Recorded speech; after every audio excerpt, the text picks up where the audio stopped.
President নির্বাচিত হয়ে আবারও সমালোচনা ও বিতর্কের মুখোমুখি ডোনাল্ড ট্রাম্প। এবার প্রশাসনে শীর্ষ নিয়োগ নিয়ে ট্রাম্পের সমালোচনা করছেন ডেমোক্রেট ও রিপাবলিকানরা। প্রতিরক্ষা মন্ত্রী হিসেবে একজন উপস্থাপককে বেছে নিয়েছেন ট্রাম্প, যেখানে সংবাদ উপস্থাপনা ছাড়া বড় প্রতিষ্ঠান চালানোর মতো অভিজ্ঞতা নেই তার। সবচেয়ে বড় হতাশার কারণ অ্যাটর্নি জেনারেল হিসেবে ম্যাট গেটসকে নিয়োগের ঘোষণা। কট্টর এই রিপাবলিকান নেতার বিরুদ্ধে রয়েছে যৌন নিপীড়নের অভিযোগ, কিন্তু প্রশ্ন উঠছে কেন তাদের প্রশাসনের শীর্ষ পদে নিয়োগ দেওয়া হচ্ছে। যুক্তরাষ্ট্রের মতো দেশকে কতটা দক্ষতার সাথে পরিচালিত করতে পারবেন তারা। গেল 5 নভেম্বর যুক্তরাষ্ট্র প্রেসিডেন্ট নির্বাচনে জয়ী হন ডোনাল্ড ট্রাম্প।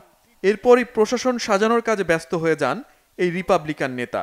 শুরুতে প্রশাসনের নিয়োগ নিয়ে ট্রাম্পের প্রশংসা করেন অনেকে, কিন্তু পরবর্তীতে প্রতিরক্ষা মন্ত্রী ও অ্যাটর্নি জেনারেল নিয়োগ নিয়ে বিতর্কের মুখোমুখি হন ট্রাম্প।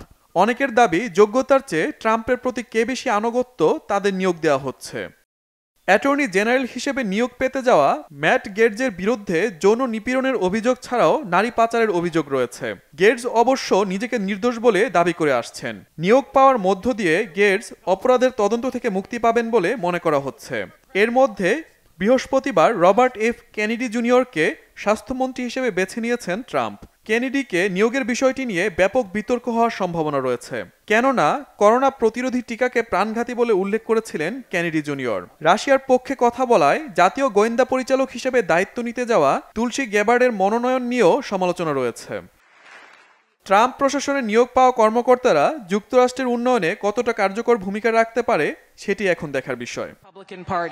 শহীদ Arafat, Bangla vision, news desk.